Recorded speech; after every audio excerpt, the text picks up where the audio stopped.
Igniters podcast, the podcast that sets your soul ablaze. I'm Jenna Wilmers. And I'm Fran Malfer. And we are your Ember Igniters. We're here to empower you to ignite and activate your passion to carry out your God-given life assignment. We've been sharing over the past couple episodes about that fire and building the fire of our lives. That burning desire that's deep down in our bellies, that thing that drives us. Yeah. Remember, the three elements of a fire are oxygen, or as we say, God, the breath of life. The second element is heat, or as we say, passion, the passion to carry out your God-given life assignment. And the third is fuel, or as we say, knowledge. That's right. Which is godly wisdom that, the Lord gives us.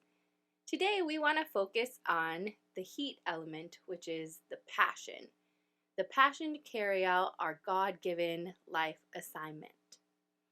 Remember, though, if one of those three elements is missing, there is no fire. And this often happens to passionate people, and no pun intended, but it's typically referred to as burnout. And you really have to work to reignite a fire. It's not as easy as it looks. Right. And as you build that fire, it can, it requires effort. It does. And time. Yeah. And you really have to think. Yes. It requires your mind. Yeah.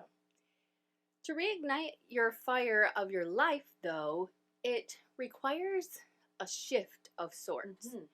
And some of you may have experienced it like we do.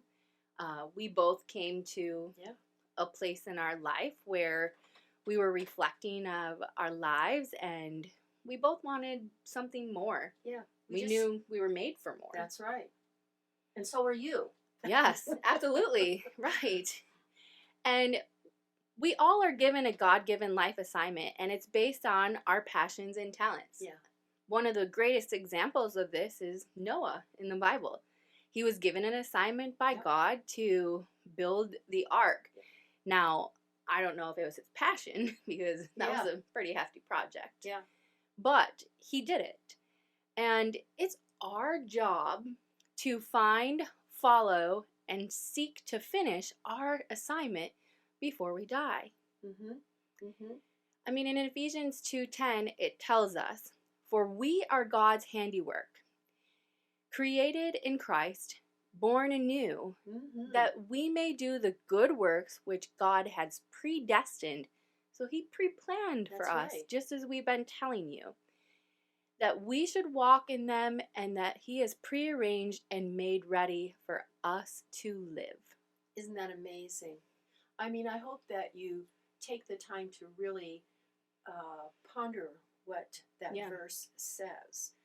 There's a lot to unpack in it. So if you have a chance, go to your Bible and look up that passage and really meditate on the truth of those words. Because all of us, I think, want to hear, "Well done, faithful one." Absolutely. And so that's a part of it. You have to reflect, as Jenna said. Yes. You have to take that moment in that time. Now, the truth is, in our world today, and for many of us, life pushes us in certain directions. Just the way we're grown up, or the varying things that are happening, and sometimes the way that we're being guided is not really towards our passion. I knew from a time when I was younger already what I was passionate about, but unfortunately, I let the world guide me. Isn't that so true for a lot of people, though? I think a lot of people, maybe even listening to our podcast, are in that boat.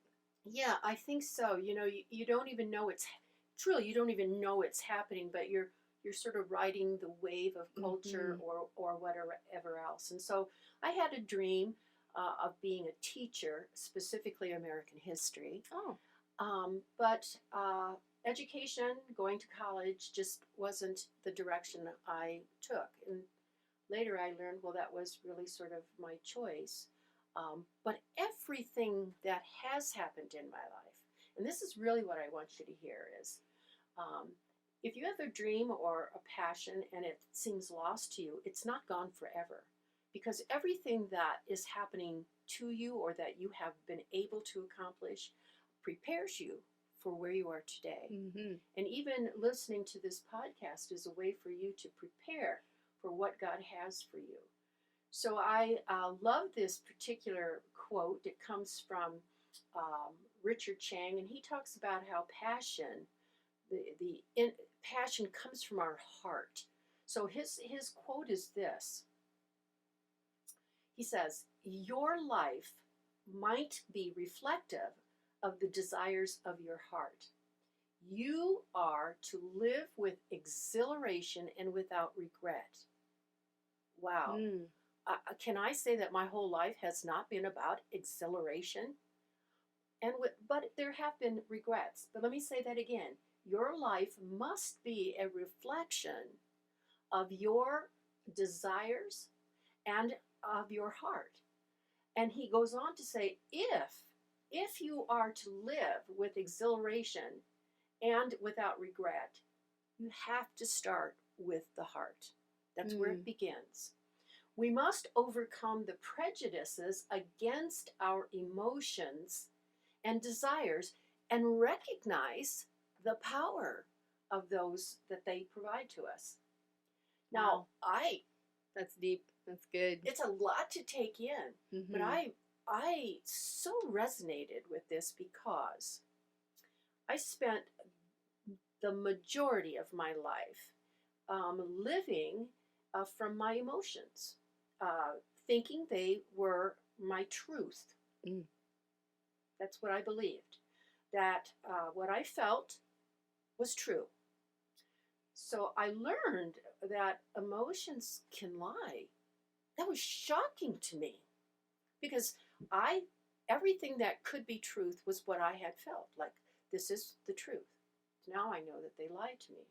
And once I kind of allowed myself to harness like what I thought were emotions, I discovered, just sort of almost by accident, that they were often my passions.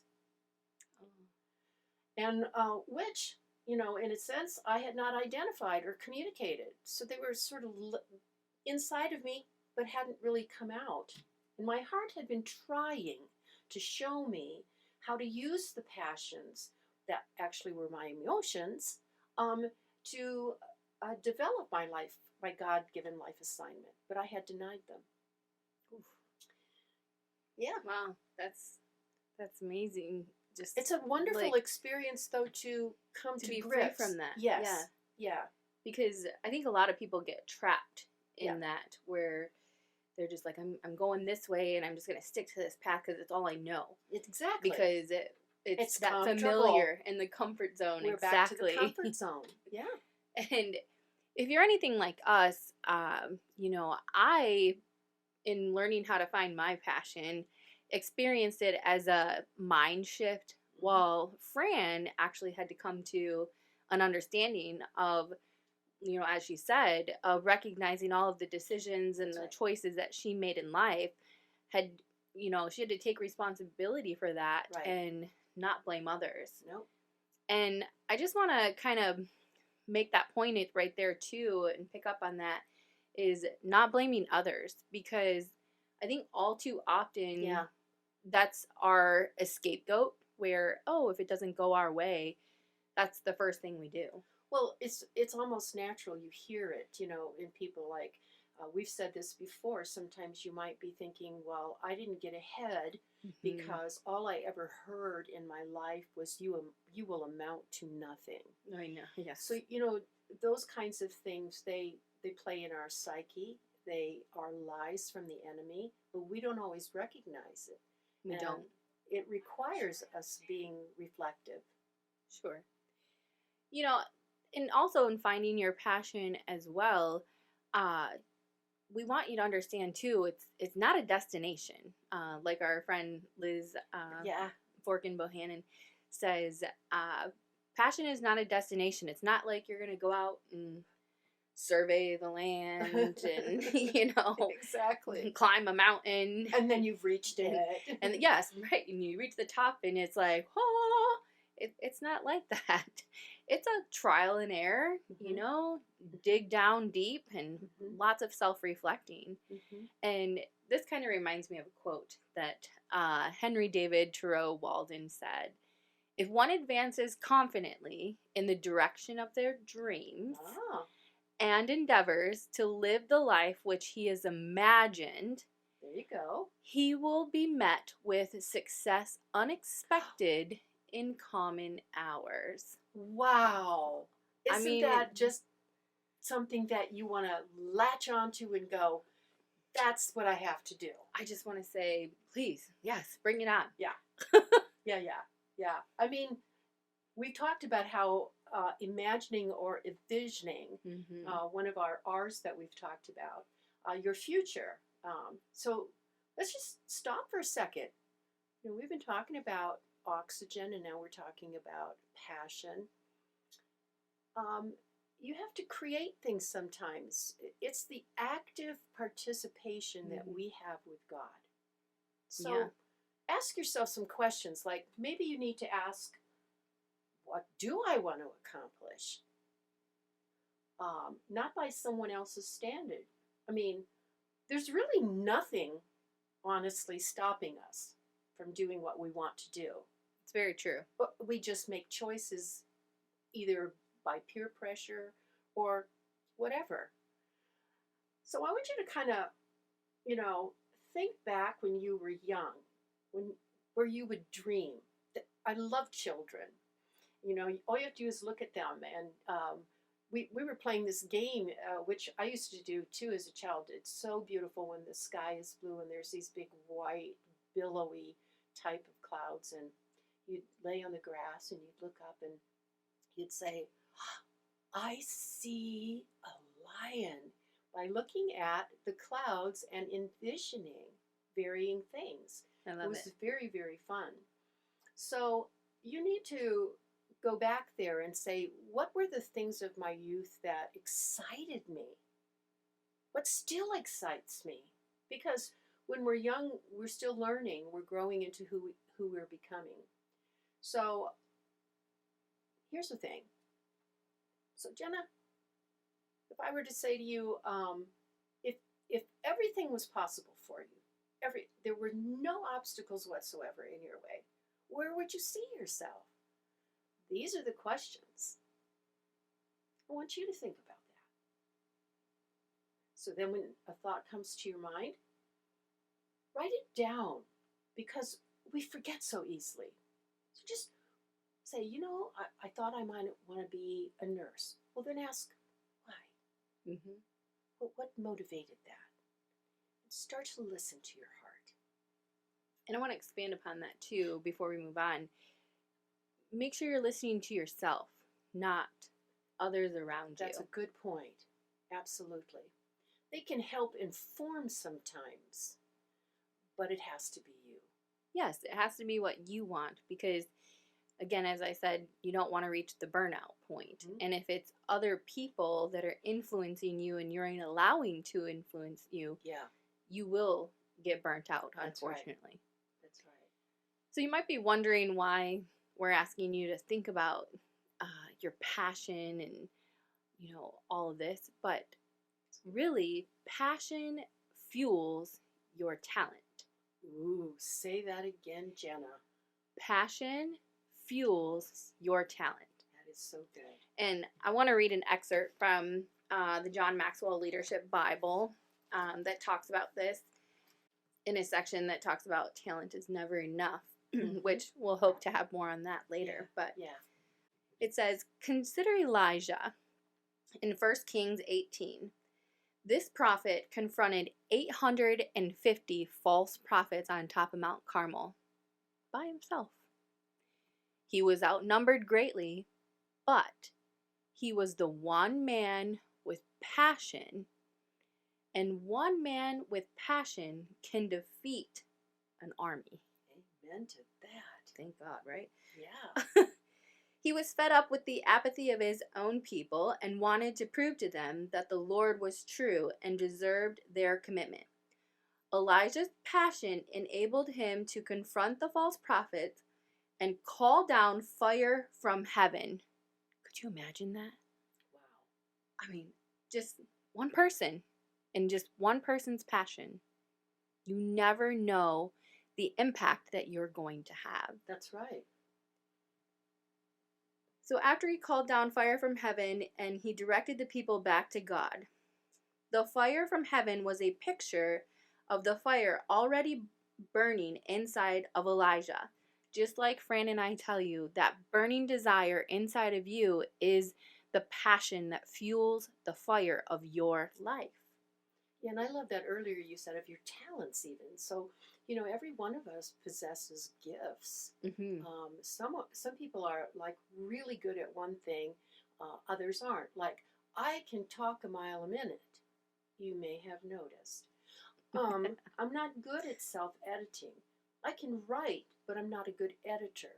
And so then God brings people with varying gifts that when I'm passionate about something and I'm just going on and on, can say, okay, this is what I hear you saying, putting it into a very concise little nugget. So all of us share in that wonderful ability to have the fire in us ignite something. You also just made a good point, too, about we sometimes say iron sharpens iron. Yes. Where we're helping each other, but you're also helping someone else build their fire and get better. So if that's something that they struggle with and you help someone, you're kind of taking your little spark or your matchstick and, giving it to someone else. And kind of reminds me of like the fire power guy in Super Mario where he's throwing all the fireballs around and stuff. I didn't know what she was talking about, by the way, when she first told me that story. I was like, I have no idea what you're talking about. Yeah, I had to show her some pictures, and it was a really cool moment for us. But fireballs, she called them. They were fireballs. Yeah, you got to share your fireballs and throw them around. Which is, I just think is an awesome concept of, being able to throw out your passion to somebody who might need that blowing on, that, kind of fanning their flames. Fanning their flames. Yeah. Absolutely. Yeah. Well, in all of this with Elijah, he was able to bring everyone to a point of decision that actually cured them of apathy. So, as you can see, just because of your passion, you can help other people and you can change the trajectory of their lives. That's powerful. With just your passion. Yeah. I mean, that's super powerful. That's very, very, very powerful. I love that. I think the picture of one man, Elijah, who stood there and they're going on, and he had this incredible desire to do God's will, and God says, here's how it's going to happen. And of course, we love that story because it represents fire. Yes. But that's the same thing we're saying, that it's passion. So if you kind of can't see or come up with anything that you think is your passion, because it takes a little bit of work, and depending on where you are in your life cycle, I really would just say to you, there are people in your life who know things about you that maybe you're not really keen on hearing, but has a level of truth that will give you a glimpse into potentially what is your passion. I have 3 sisters and 3 brothers, and I'm the second oldest. And so during our journey, when we were thinking, I went to them and I said, so, what is it that you see about me, or, my personality? Because, we grew up and we fought together and we did all that hard work together.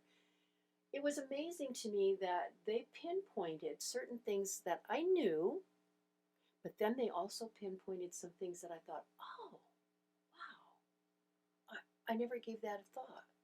And so that's one way that God can help you start this fire that you already have burning inside of you, and make that decision for what it is that God's going to do for you. I want to interject here real quick, Sure. if you don't mind. When you ask people, though, have an open mind and be ready to receive and hear whatever they say. Mm-hmm. I was actually listening to a little clip this morning about how sometimes when people ask questions, they're actually really looking for a compliment. Oh, yeah. But really, because they're not ready to receive what you were actually saying. Yeah. And I thought that was really interesting. Like, Yeah. I'd never noticed that, but I'll be looking for it now. That's really cool. I love that you interjected that, because I hadn't really thought of that in this conversation, but it's really true. You know, when we ask, sometimes we ask with an answer in mind, like the way we hope that we'll hear something, and we can be easily crushed or disappointed if suddenly it comes out differently. But those are the moments when God maybe like, how kids will, when you're talking and they want to talk, they constantly are like touching you, going, mommy, mommy, mommy. No, they don't. And you want to go, I'm busy. But God can be doing that little nudge to you as well. Here's the thing that I love. In His Word, He tells us in Romans 12:11, He says, never lag. In other words, don't ever stop to slow down or lag in zeal, meaning always have a passionate zeal. And zeal is just another word for your passion, that thing that drives you. And in earnest endeavor, be aglow and burning with the fire spirit and serving the Lord. So there he is. He's saying, there's a beautiful effect when you do that. Sometimes Jenna and I are looking at each other, and I can see that the Spirit is upon her. God is speaking to her.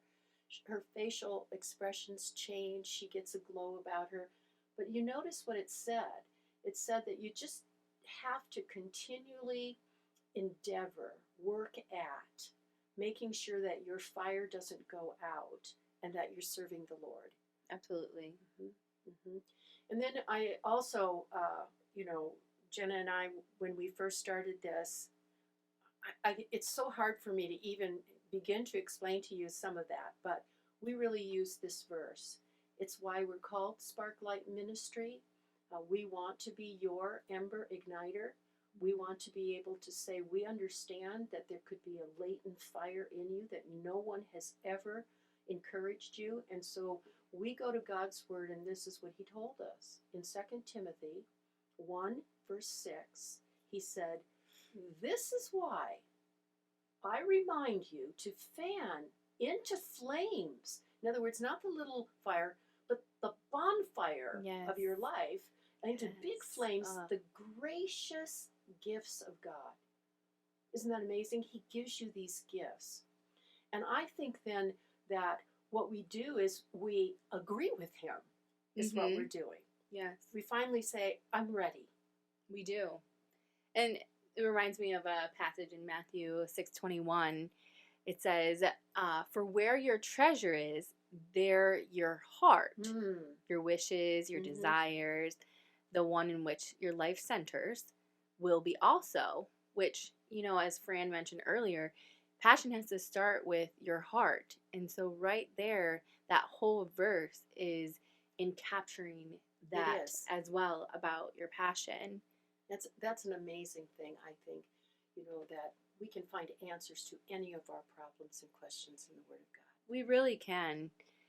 And the other thing that you have to do is you have to let go of the past. You have to be in a building mode. We've talked about that. That's right. Building your bonfire and create new habits along the way. And once you do that, then the Lord will lead you where He wants you to. And it's important to rest in Him and continue to use both your heart and your head to make decisions. Yeah. Because that's going to shape your life and ultimately forge the trajectory of your life. The road that God has you on is the road that He is preparing you each step of the way. That's right. to carry out your God-given life assignment. Mm-hmm. And we are living proof of that, where we can look back now and really say, wow, in the moment of this, I had no idea that the Lord was preparing me for this Mm-hmm. here today. Mm-hmm. And Mm-hmm. It's I really think true. a lot of people miss that. Yeah, it's really true. I love that, you shared already with the group that it started with you in a mindset change, a shift. Yeah, sometimes that's what it requires is we're so like a recording, and our brain keeps going in a big loop. This is who you are. This is all you can accomplish. This is, whatever. Oh, the soundtracks. So sometimes, like, so Jenna is a young mother, and I am a grandmother. So I know what it was like also being a mom. So if you're a mom at home thinking your life is just going to always be changing diapers or cleaning up after children and taking them to soccer games and so forth, for this season of your life, that may be the very thing that God is asking you to do, because there are lessons to be learned in being a mom. Same with being a wife. Everything in your life God will use. And the question is, at what age do you really want to understand what He has for you? I'm so excited to be with Jenna. Mm-hmm. I have said to her often, oh, if I had known then at your age what I was going to be doing today, it might look different. But at the same time, I know that everything in my life, God planned. Absolutely. It's And not wasted. all those lessons that the Lord has for us and preparing us for, today, really, they tie together. It's just so intricately. Yeah. And it just shows the power of the Lord and how He will work in your life if you let Him. And He will show you the way. Sometimes you might not feel like He is.